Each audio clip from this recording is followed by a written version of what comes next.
Thomas Baumgarte here as our guest and our speaker for today. He did his PhD at LMU in Munich, and at the same time I think Cornell was sort of a combined PhD in 1995, and then spent time in Cornell in Illinois, and then in Baumgarte. I'm not sure if I pronounced it well. It's a Bowden. Where he is a professor since 2001. He received several honors and fellowships, among which is the Friedrich Wilhelm Bessel Research Awards of the World Foundation. And I think it's important and worth to mention that Thomas Baumgarte has been a very important and major contributor to the art of doing numerical relativity, inventing, he's the B in the BSSN transformation. So he's one of the people who have really made this possible for us to model full general relativity. And so I hope that today we'll hear a bit about this topic. And so let's welcome him to Heidelberg.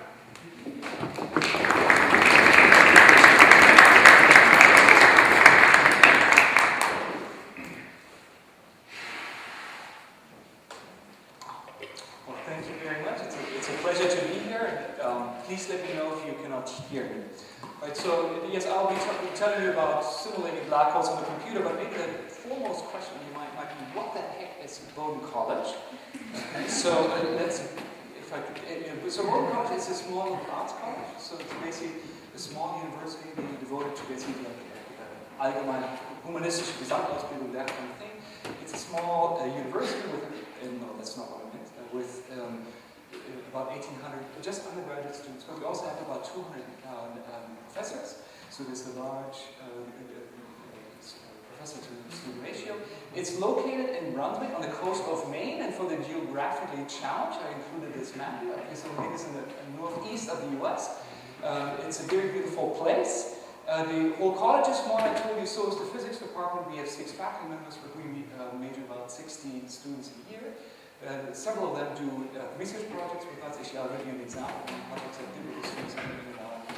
Many of them go on to really prestigious places to get PhDs. So it's a lovely place to live. It's a lovely place to work, and you should come visit sometime. But anyway, you didn't invite me to talk and tell you about Bowden College.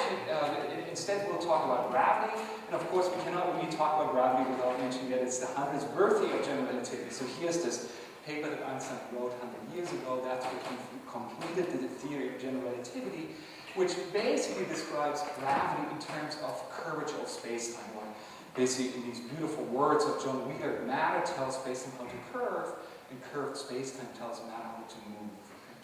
Now, all of that is mathematically encoded in this jewel, of an equation, the Einstein equation. It's a beautiful equation, but it's somewhat of an acquired taste. But in fact, it's very similar to the Newtonian Poisson equation. They play exactly the same role. And the first time you hear that, you should respond, and that's completely absurd, because clearly the only thing they have in common is the pi. Okay, so how could they possibly be the same? But in fact, so on the right-hand side of the Poisson equation is the mass density rho. And the stress-energy tensor T alpha beta on the right-hand side of the Einstein equation plays exactly the same role. And on the left-hand side of the Poisson equation is the Laplace operator of phi. Now phi is the Newtonian potential, which for my purposes is the central object in Newtonian gravity. Okay, so based on the left-hand side, we have second derivatives of the central object of the theory, which in the Newtonian case is the Newtonian potential. In the relativistic case, the central object is the space-time metric. And in fact, this so-called Einstein tensor, which measures the curvature, contains up to second derivatives of the metric. So those terms play exactly the same role. Okay? Now actually, let's explore this a little bit more. Okay, so basically, let's compare the two. So in the Newtonian case, we have the Poisson equation. So if we want to solve a problem in Newtonian physics, okay, so what we do is we solve this equation for given mass density rho. We find phi by solving these equations. That gives us the Newtonian potential phi.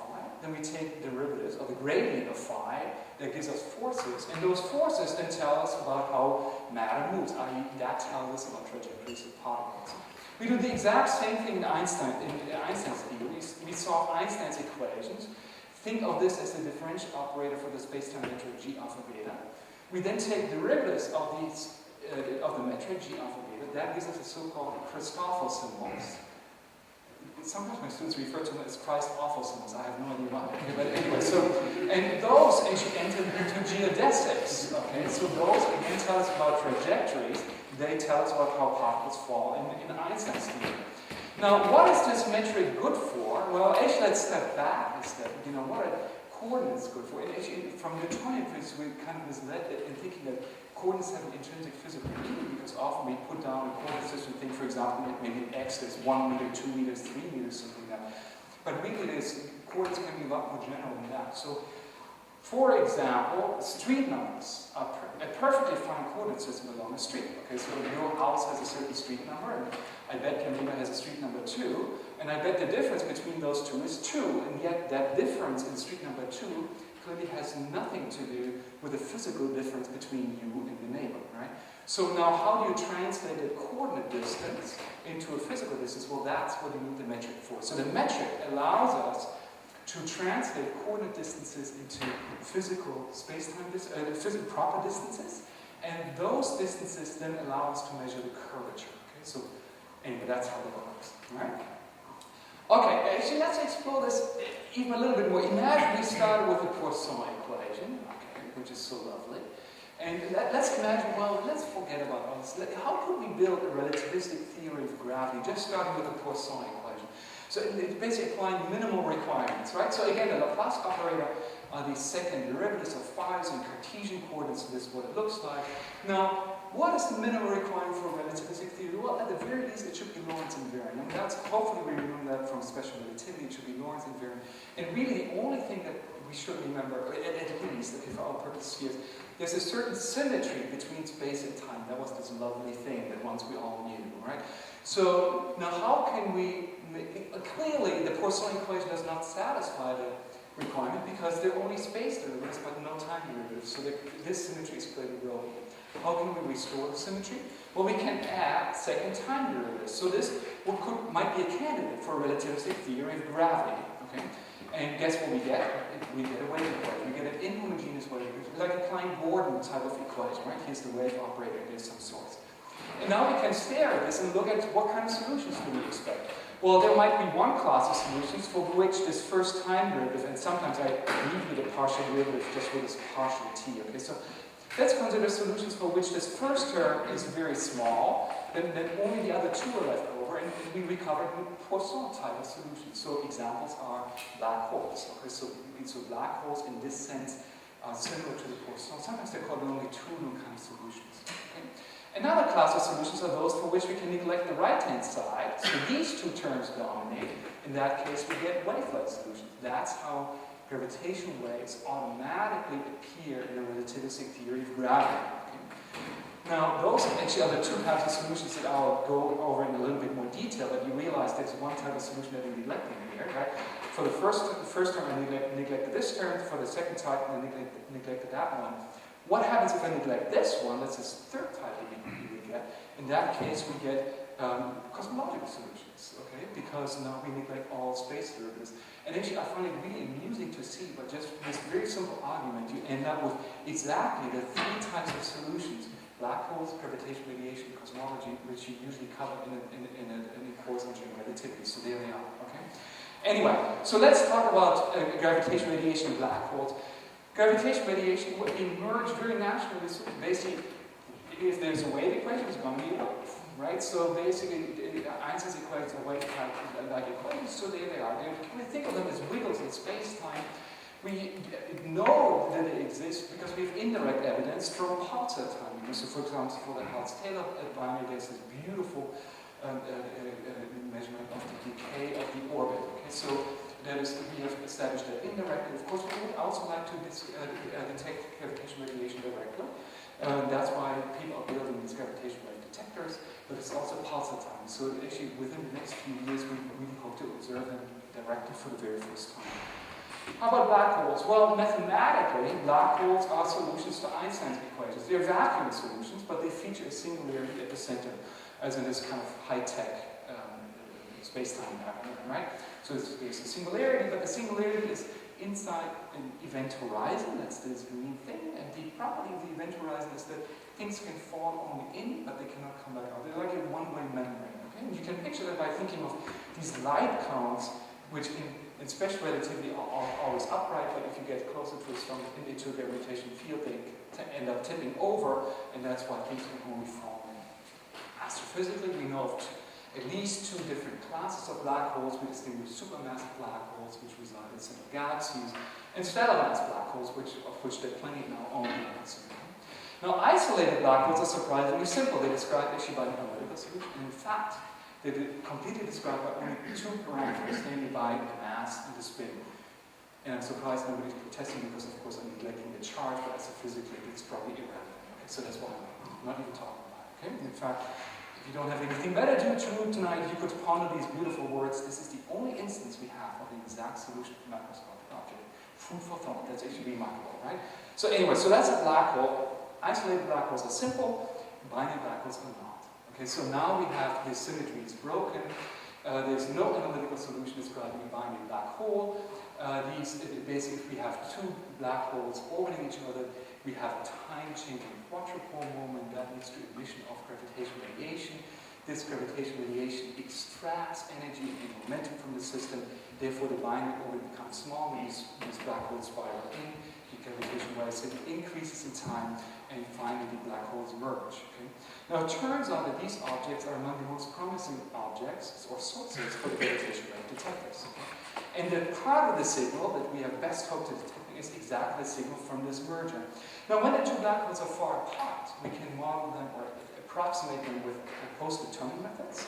When they're very close, or after the merger, when they kind of just wobble around a little bit, we can use perturbation theory. But in between, we don't have any approximations other than numerical methods. And that's why numerical relativity emerged as this key tool for simulating the merger of binary black holes, and that's what we need this for. Okay, so much for why are we doing this in the first place. Now, of course, numerical relativity also has a long history. Actually, it goes. We should have celebrated an anniversary last year, because last year was 50 years ago since the first kind of paper on numerical relativity. It's remarkable in many ways. So 1964. And one of the remarkable things about this paper is it never mentions black holes, because people didn't talk about black holes back then. John Wheeler coined the term black holes in 1967. Okay, so you will not find the words black holes in there. It's something geometrodynamics, whatever that might be. All right? So there have been many successful simulations, like a head-on collision of two black holes, critical collapse of two black holes. So many trials.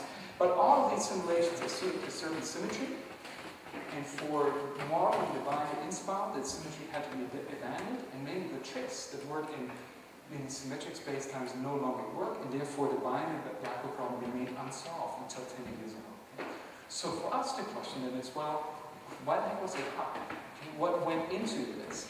And of course, once these simulations work, well, what can we learn from them? Okay? Now, basically, there are three answers, there are three things that I would highlight in terms of what was hard about this problem. One issue that is very dear to my heart is this formulation of the illusion equations, and I'll talk about that in detail. Okay?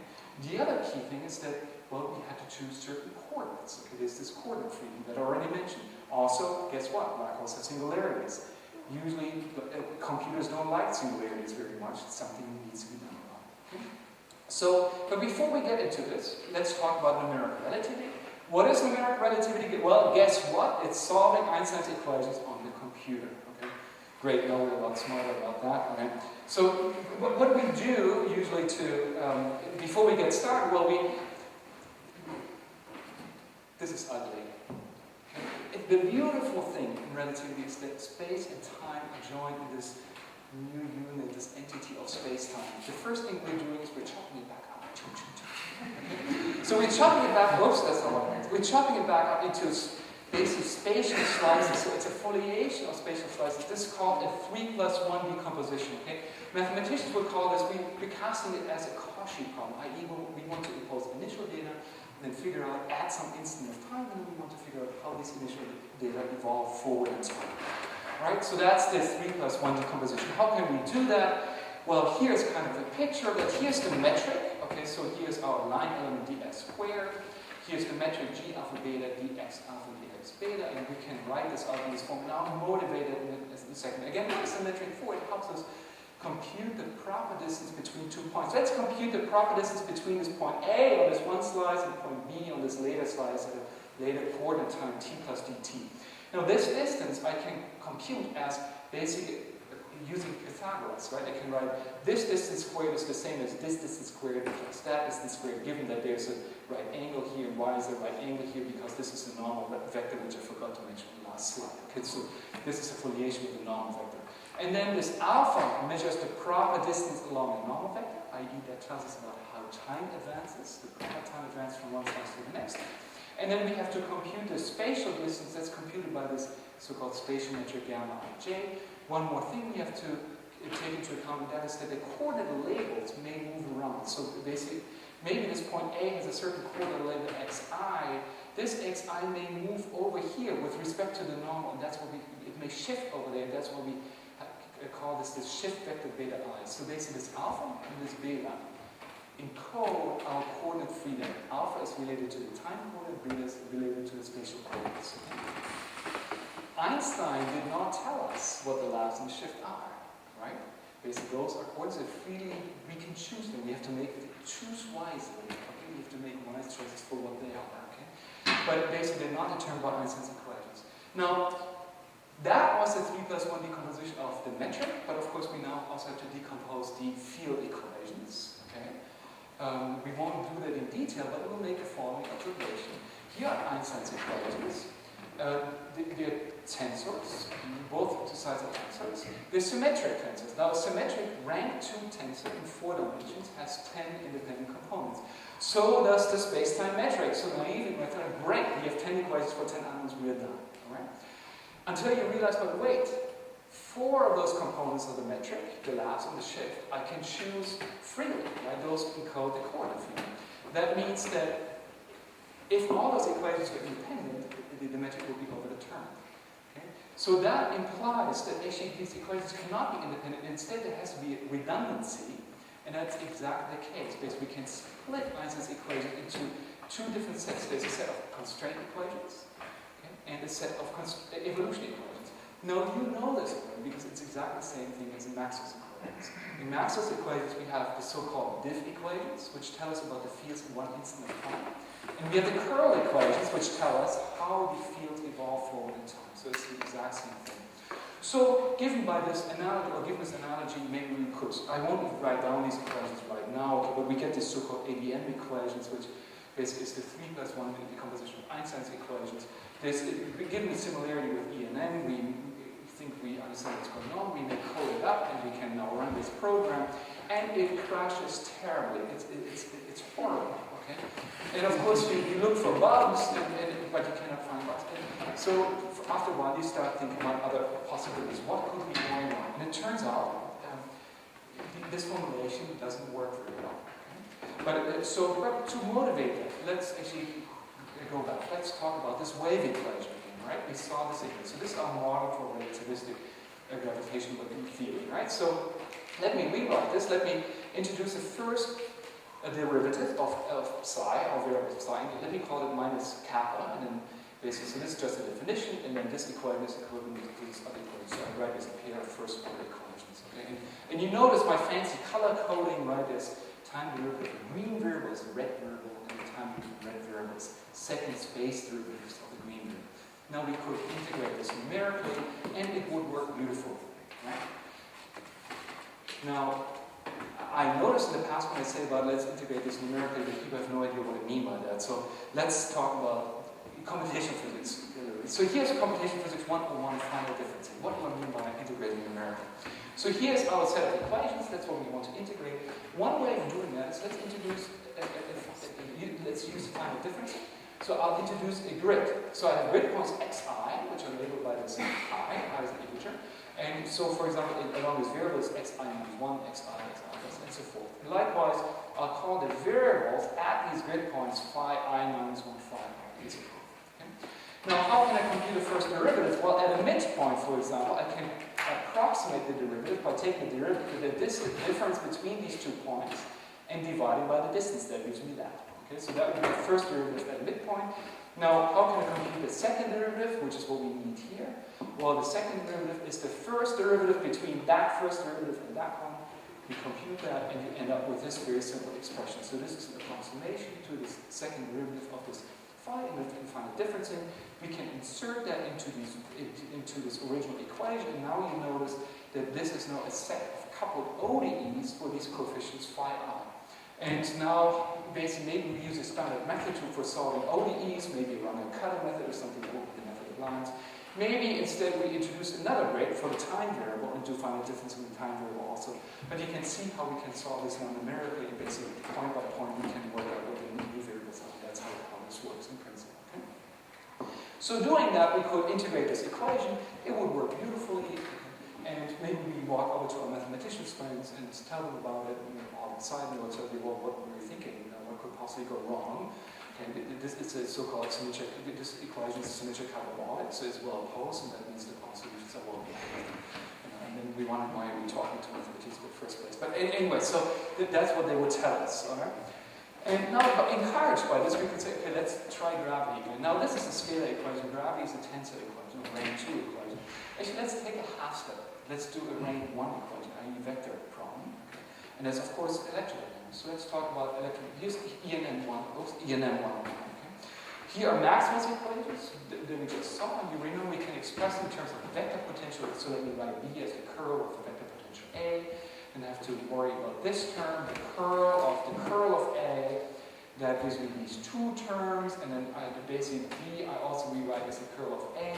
And I realize this equation will automatically satisfy this A if A equals minus B, E, plus some vector whose curl vanishes, which is known as the gradient of some function phi. So inserting all of that into these equations, I now get this set of equations. Now let's this one. And you realize that this is a very similar form. That's very similar to what we just saw for the scalar wave equation. So actually, let's compare them. And now you realize why I use this color coding, right? So in both cases, we have time derivative of the green variable is the red variable, and then the time derivative of the red variable is second derivative of the green variable. And of course, there are differences, right? We just saw how there's a gauge variable that emerges there, and then, of course, we're now talking about vectors and not scalars, so that's more complicated. But the real bummer is this new term, this gradient of the divergence. This is the technically called the offending term. Why is that offending? Because again, if we talk to our mathematician friends, they would tell us, with this term, it's no longer symmetric hyperbolic. Basically, these second derivatives mixed with the second derivatives from this beautiful Laplace operator. The Laplace operator is the well-behaved term, but this now spoils these mathematical properties. That means that this equation is no longer symmetric hyperbolic, and therefore we can no longer assume that they're solutions. All right? Now, of course, you know that ENM works. It works all the time, so there must be a solution to that. Okay?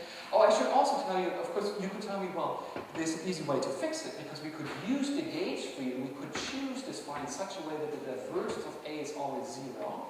Why don't I do that? Well, you could, of course, but in the relativistic equivalent, the gauge freedom are the coordinates, and I want to keep the coordinate freedom to actually deal with other points, i.e. how to deal with a black hole. So I don't want to use that up. Okay, so let's think of a different trick. And now, for completeness, what do the relativistic equations look like? These ADM equations that we told you about before, they again have the exact same structure. It's actually very beautiful. Okay, so it's a time derivative of the spatial metric, which plays the role of the green variable, equals some terms times the red variable, which is a so-called extrinsic curvature, which plays the role of the time derivative of the spatial metric, plus gauge terms, exactly like in ENM. Then the time derivative of the extrinsic curvature equals alpha times the Ricci tensor, but the Ricci tensor to leading order contains second space derivatives, but now in all permutations. So this is exactly as in ENM. We have these different types of derivatives, just now more of that. So this is very similar, and indeed, if we implemented this numerically, I already told you things would go horribly wrong. So that encourages you to try reformulations. Okay? And how can we reformulate these equations? Well, we can do that in using two techniques, or two tricks, but two tools. One is we can introduce new auxiliary variables. For example, we might absorb a derivative of the function and introduce that as a new variable. The other thing is we also have the constraints. We can always add the constraints to the evolution equations. Now, anybody in the right mind should ask, how can that possibly help? How can it make any difference? Because you might argue, wait, as long as I'm doing this correctly, any solution to the original equations will also be a solution to the reformulations and vice versa. So how can it make any difference? Okay? Now we could again ask mathematicians and tell them, wow, but because we add in these constraints, they have as high derivatives as the equations, that changes the principal part of the operator, and therefore we may be able to restore this to capitality so that everything is well behaved. And then we realized we at some point, I hope, or I guess I'm speaking for all of us, we made a career choice at some point. We decided to be physicists and not mathematicians because maybe that's not all that intuitive to us. In fact, there is a much more intuitive explanation, at least for me, and that is the following. The point is, when we do numerics, we're actually not dealing with exact solutions. We are dealing with exact solutions plus hopefully small errors. Okay? And it is true. So basically the solution that we are getting is exact solution plus error. It is true that the exact solution is the same in both formulations, but the error may behave completely differently. And that's a key point in doing numerical simulations. Okay? You want to control the errors. The beautiful thing is we can easily see that analytically for the example of ENA. So let's return to ENA. Okay? Here are the equations. We just derived them, right? There they are. Let's measure the error by looking at the violation of the constraint equations, right? The correct solution must satisfy this constraint. So let me define C as the difference between the left-hand side and the right-hand side. Okay? And now here is an exercise that probably you did in your ENM course, and that is you can use these equations together with the continuity equation to show that the time derivative of C is 0. Okay?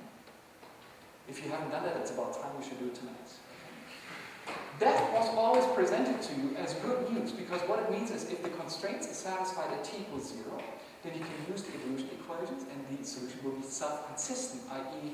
if the constraints were satisfied at t equals 0, they will be satisfied at all times. That's true analytically, but numerically it is not, because your code may build up numerical error. And what this then means is that that error has 0 time derivative, it will just hang around. Now let's look at a reformulation. Let me introduce a new variable gamma as the divergence of this vector potential A. Then I can write this offending term, which was the gradient of the divergence of A, as just a gradient of gamma. Now I consider gamma a new variable. That means I need a time derivative for gamma. And I can compute this time derivative. I can derive the equation for the time derivative of gamma just using the definition and basically using the equations that come up with this. Now here's exercise 2. If you now check how the constraint violations behave, it turns out they no longer satisfy this equation partial TC equals 0. You can check that very easily.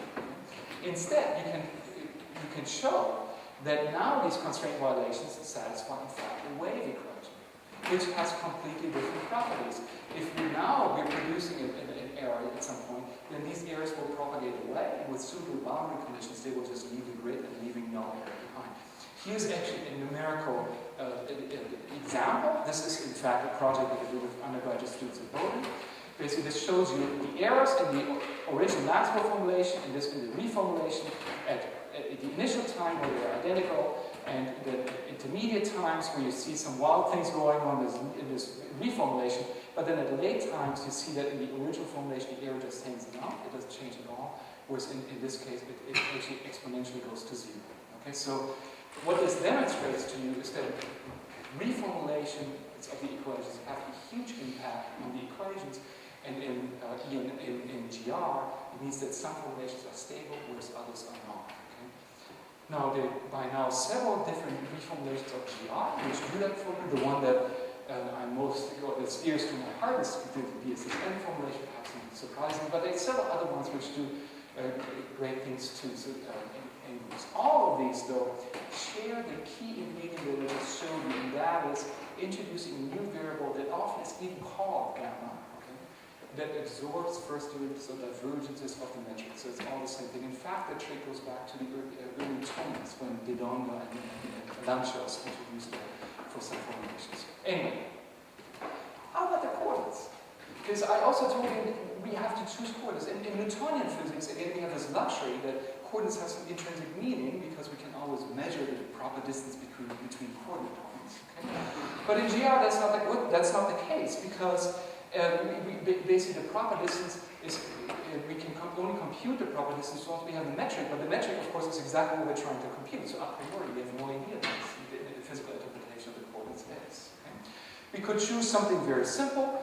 For example, if we have complete freedom, why not choose geodesic slicing, for example, or which also known as Gaussian normal coordinates, with last equals 1, shift equals 0.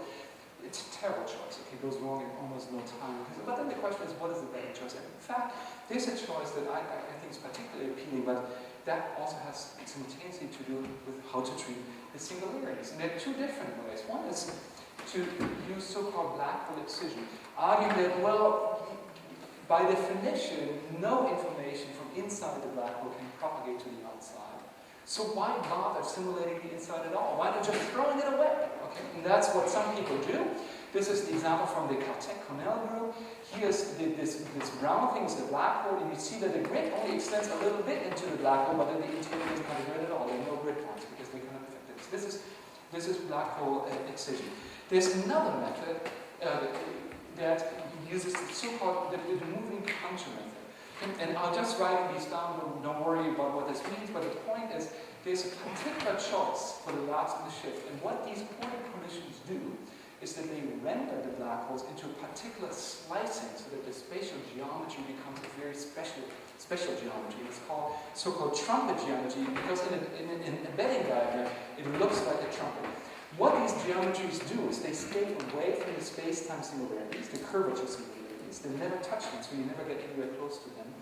And at the same time, basically, the end of the point is infinitely far away from all the other points. So that basically, in essence, what you're doing is you're using excision because we're not really representing the innermost part of the black hole.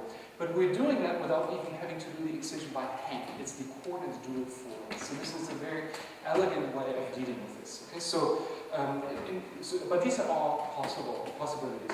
And with these pieces apart, that means we have now assembled what we need to do to do black hole simulations. And so here's the early example. Again, here's this cartoon that Keith Thorne was very fond of showing, where basically these crazy things happen in the merge, which we need to know about. Now we have a simulation. Here's the inspiral, the early part, which corresponds to that. Here's the ring down, the late part. And in between, nothing exciting at all. Okay, so did we just waste decades of our lives to try to compute something that we do? Well, frankly, no. Truth in advertising. This is a very simple case. It's equal mass binaries, non-spinning. For them, indeed, this waveform is in some way surprisingly simple. Things become a lot more interesting, though, when we look at spinning or non-equal mass black holes. And we will talk about that, but first, we will talk about lawn sprinklers. So something like this, okay? Except for the lawn, actually, because what I have in mind is a lawn sprinkler in outer space. Now think about this. Imagine we have one of these lawn sprinklers with two jets. Now each jet emits water. That means each jet emits linear momentum. And if basically each jet emits water at the same rate, that means that the loss of linear momentum will exactly cancel. That means that the lawn sprinkler will not experience zero net force. Everybody with me? Now imagine one jet expels a little bit more water than the other, then there's a net force on the center of mass, so this basically, the lawn sprinkler experiences a force. But of course, these jets are also spinning around, so basically the direction of the force will also go around. That means now the center of mass actually describes a circle. Okay? Now imagine we're standing on the side and we're slowly turning up the valve, so basically there's more water coming out. So that means that now by this process, basically the net force will increase with time. That means that this lawn sprinkler will describe an outward spiral, right?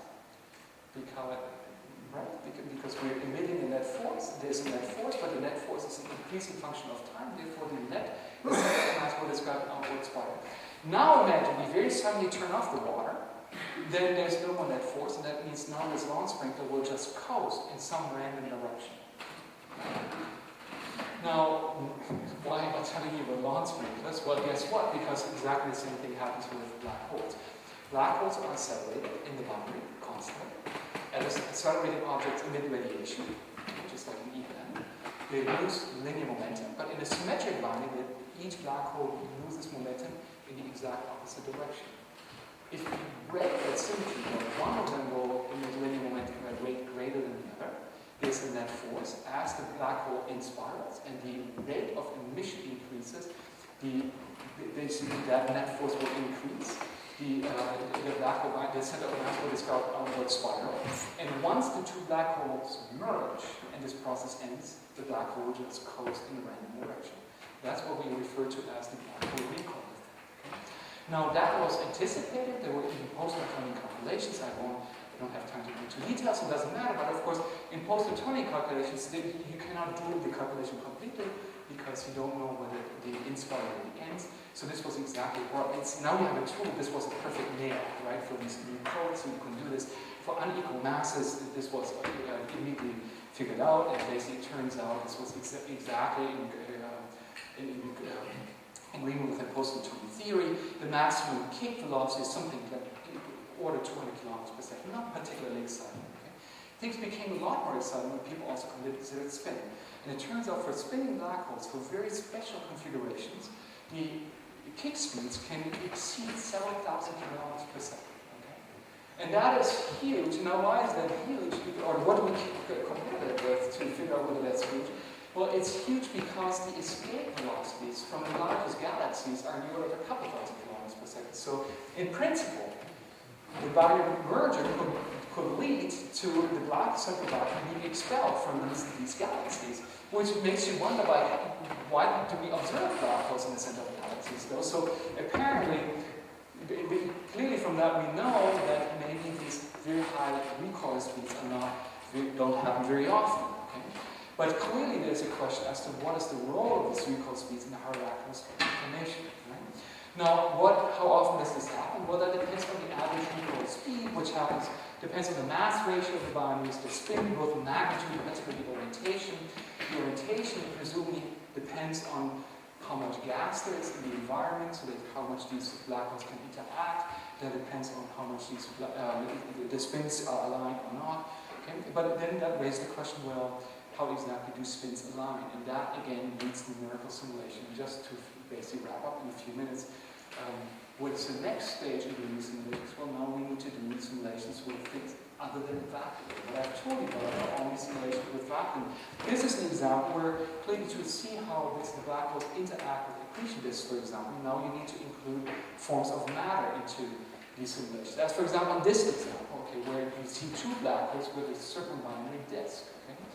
And so there's a whole host of astrophysical problems, including accretion, but others, black hole neutron star problems, whole problems that require not only a fully self-consistent treatment of gravity, but also a whole bunch of different pieces of microphysics, such as hydrodynamics, magnetohydrodynamics, radiation transport, nuclear equations of state, lots of different things.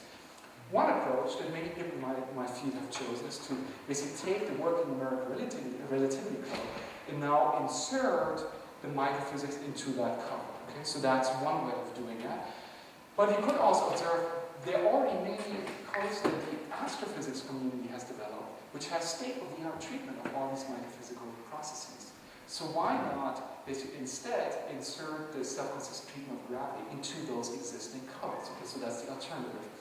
One problem in that is that not all, but many of those codes use spherical polar coordinates. And everything that I've told you about is either done with mostly Cartesian coordinates, sometimes also coded patches, but none of them have coordinate singularities as the spherical polar coordinates have. So just to give you a little bit of an idea what I've been working on the last couple of years, that is figuring how can we do this in spherical polar coordinates. Okay? People have used spherical polar coordinates before, but that is also, again, under certain symmetry assumptions, spherical symmetry or axial symmetry. In that case, there are certain tricks you can do. You can do regularization, which actually eliminates the singular terms from the equations, but that has never been successful without symmetry assumptions. So with some collaborators at the Max Planck Institute in Leipzig, I've developed a new way of doing that does not use this regularization. Actually, it leaves the singular equal terms in the equations, except it treats those singular terms analytically. How can we do that? Well, there's a certain formally reference formulation for the equations that you need to use, so you can handle those singular terms analytically. We rescale all the tensorial quantities, and finally we integrate with a certain method that is not bothered by those singular terms, as long as they're analytical. This picture in the background is, for example, just a small amplitude gravitational wave, and you see this spherical grid, which means that at the origin. That was actually a test case for checking a logarithmic and radial gradient to see how this resolution becomes very fine at the center, which then is suitable to, for example, study gravitation collapse and other things like that. Okay? Here's another example. Basically, there are two black holes. One is on the northern part of the axis, the other on the southern part of the axis. They're asymmetric. One black hole actually falls through the origin at this middle time. So you see the origin right there. Maybe that's hard to see. At a later time, this smaller black hole falls through the origin, and then the black hole settles down. This was a test to just check that actually these similarities at the origin and the axis do not spoil this evolution. So we were very happy with this. In fact, these same tricks, in particular this reference formulation, can also be, and this rescaling of the tensorial variables can also be used in hydrodynamics. And one big problem in hydrodynamics is people who do hydrodynamics in circular coordinates is the origin. So one of the questions, can we use this to actually simulate the shock propagation through the origin? That's exactly what we see here. Okay, so basically there's a shock wave that goes through the origin. The origin is right there. That's where all these grid lines converge. Now this rectangular grid is the analytical solution. You see this beautiful agreement between the analytical solution and the rectangular solution, even though the grid lines do not agree with the symmetries of the solution at all. Okay, so we were very happy with seeing that actually this shock wave does not care about the presence of this coordinates in gradient. So I hope that these methods will actually be useful when people do, for example, supernova collapse in superpolar coordinates. And with these methods, it should be possible to include fully substances. So I just want to summarize very briefly. So this breakthrough in relativity, there are basically three different ingredients that went into that. There's the formulation of Einstein's equations, the coordinate collisions, and the treatment of the similarity. There were surprising results coming out of the simulations of binary black holes. I did tell you about black hole recoil. I didn't have time to go and tell you about spin flip. And basically that now opens the door to simulate all kinds of different astrophysical objects that are not in vacuums, to include supernova, gamma ray bursts, accretion rates, jets, etc. And I'll just stop here. So thank you very much for listening.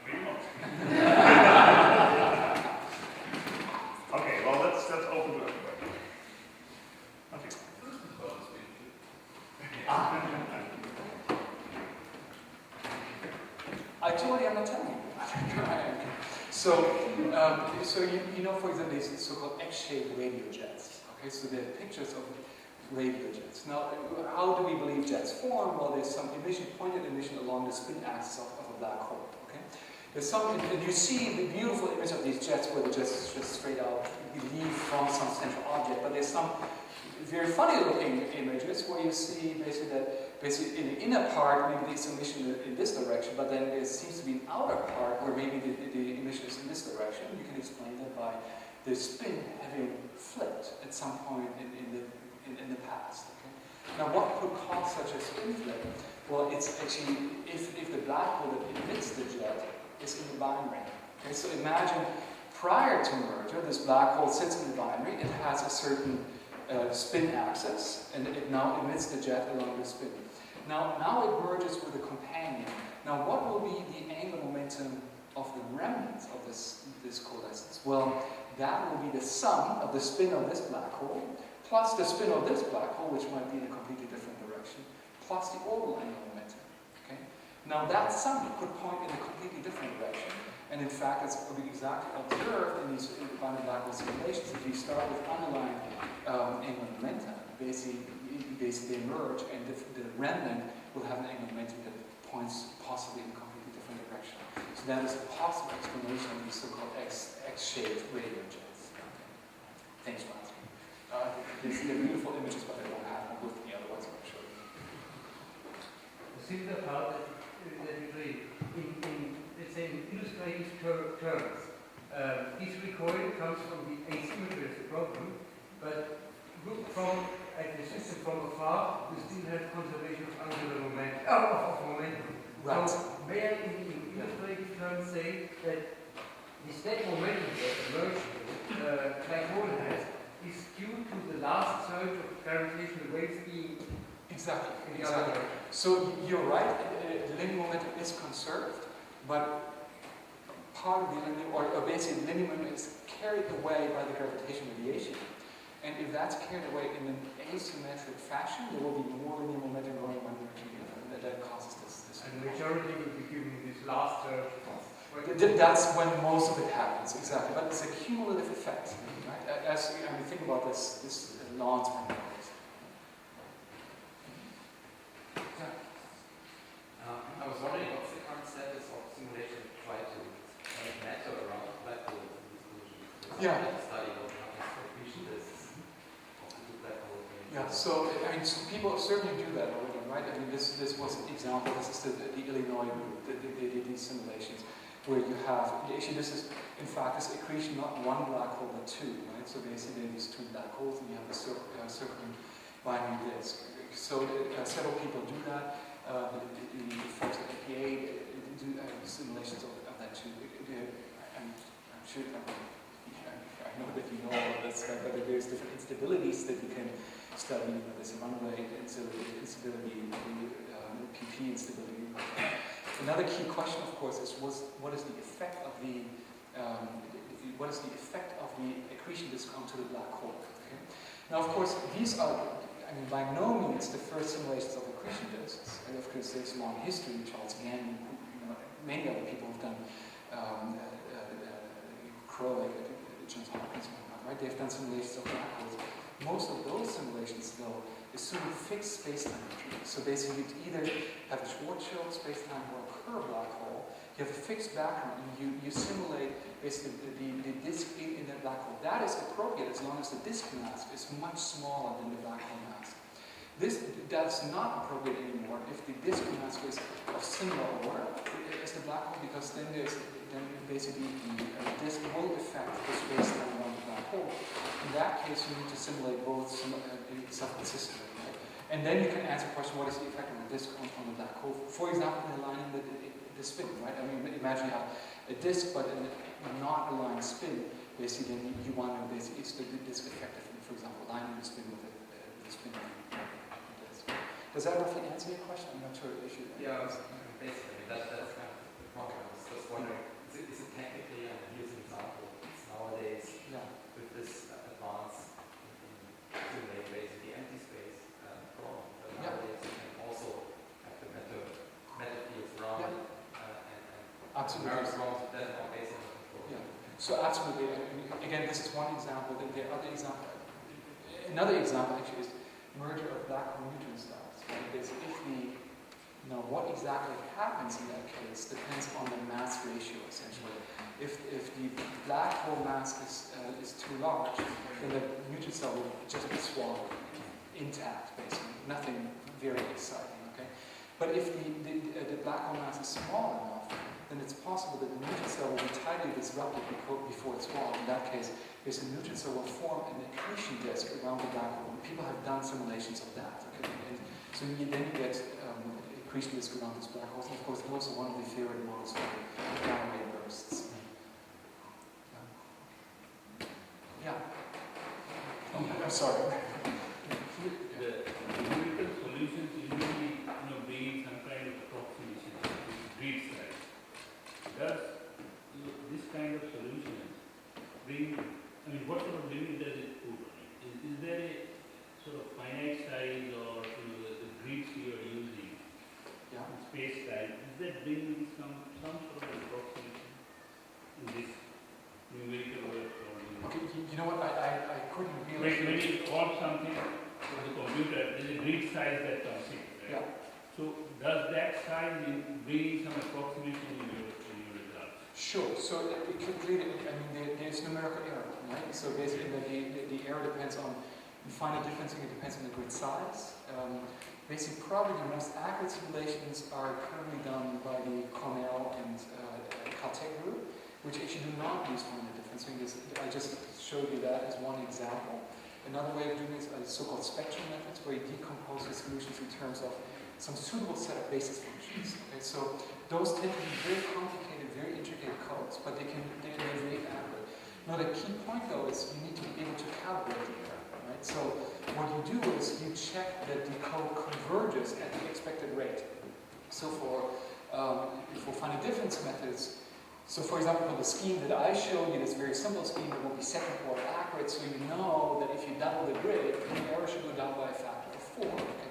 Now, most people use higher order methods where the error decreases actually faster than that. And you can vary for it. So basically, there are ways of establishing that the code acts in the way that you expect, and that the error scales with either grid spacing or the number of basis functions in the way that you expect. But so that the unit of time, the grid of the time that you get, does it compare with the microscopic time scales in the system? Okay, so again, I'm not sure I understand the question correctly, but basically, for example, finite difference in there's a time step that you carry out, and that time step is linked to the spatial grid size through a so-called Coulomb condition. It's a stability condition. Okay? And so those are linked. The problem with that is that if you refine the spatial grid, you also need to refine the time grid, and that means it becomes more expensive. If you know the condition conditions, how well can you predict the power, which is immediately one of gravitational waves from such a binary system of equations? So a priori, it's difficult to predict it. I mean, if you could do that, you wouldn't bother doing these programs, right? So, yeah. So I mean, it depends, of course, on the system. Okay, and certainly, for example, let's say if we go back to just binary black holes, we would just have two black holes in otherwise, in vacuum, okay, not otherwise, just vacuum period, right? And if we always, so by now, they're actually, the estimates for that, okay? And now actually maybe I should go back, okay?